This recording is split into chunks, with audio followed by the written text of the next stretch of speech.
Los piratas venían aquí, entraban allá, robaban todo lo que podían porque se tenían que abastecer de agua, raptaban las doncellas, se abastecían de agua aquí y ¿qué pasó? Pues nada, que tenía que haber rescate.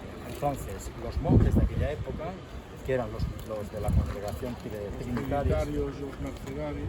venían y hacían de mediadores y entonces pagaban los rescates, por eso la punta está aquí, lleva el nombre de la punta del rescat, alliberaven les donzelles i ja se marxaven amb l'aigua, els calés i tot això, eren pirates. Per tant, aquí tenim un rat molt potent d'aquesta època, però també estem en un lloc que és molt ric des del punt de vista del patrimoni natural.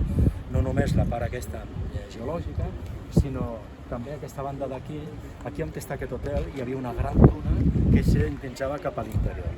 I a baix, si voleu, podeu veure una de les roques també, o roques, que estan fossilitzades, són molt boniques, tota aquesta part d'aquí a la part dreta. Aquí també tenim vestigis de l'època prehistòrica, amb la fossilització de les dunes, etc.